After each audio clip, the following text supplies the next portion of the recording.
બોટાદમાં કોન્ટ્રાક્ટરના ઘર પર પથ્થરમારો કરવાની ઘટના પ્રકાશમાં આવી છે। પાળિયાદ રોડ પર કોન્ટ્રાક્ટર હિતેશ ગોરેચાના ઘર પર 4 જેટલા શખ્સોએ પથ્થરો ફેંક્યા। મોડી રાત્રે અચાનક થયેલા હુમલાથી પરિવારના લોકોમાં ભયનો માહોલ ફેલાયો છે।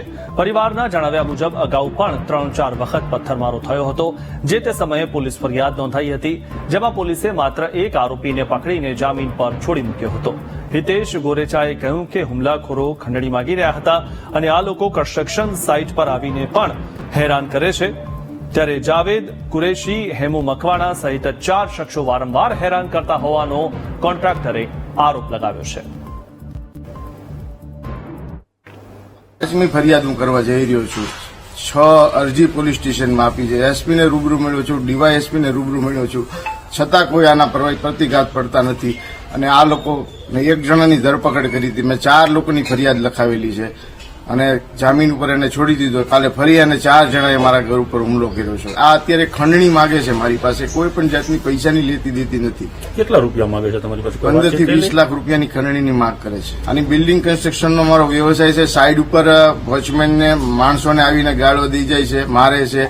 પછી મારે જો કોઈ પાર્ટીનું કામ થતું હોય તો એ પાર્ટીને ફોન કરીને કહે છે કે તમે ઈ ત્યાં આવે તમે અમને ફોન કરીને જણાવજો।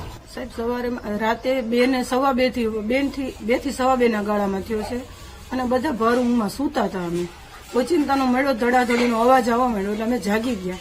જોયું તો પથ્થરમારો ચાલુ હતો। કેમેરામાં બધું આવી ગયું છે, રેકોર્ડિંગ થઈ ગયું છે। એ ચિંતામાં જ છે સાહેબ। આ 2 વાર 3 વાર આવી રીતે હુમલો કર્યો છે। એક દિવસ તો 3 વાર, આખો દિવસમાં 3 વાર, 24 કલાકમાં 3 વાર કર્યો હતો।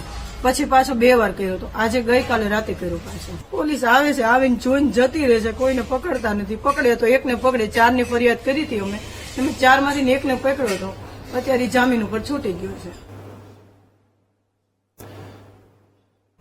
તો આ બાબતે મહત્વના સમાચાર એ પણ મળી રહ્યા છે કે વીટીવી દ્વારા કોન્ટેક્ટ કરવામાં પ્રયાસ કરવામાં આવ્યો બોટાદના એસપીને, કિશોર બોરડિયાને, પણ તેઓ ફોનલાઈન પર નથી આવી રહ્યા। મહત્વની વાત એ છે કે આ રીતે જે અસામાજિક તત્વો બેફામ બનતા હોય ત્યારે તેમને ક્યાંક ને ક્યાંક પોલીસનો ડર ન રહ્યો હોય અથવા તો પોલીસનો સપોર્ટ હોય ત્યારે જ આવા ખંડણીખોર બેફામ બને છે।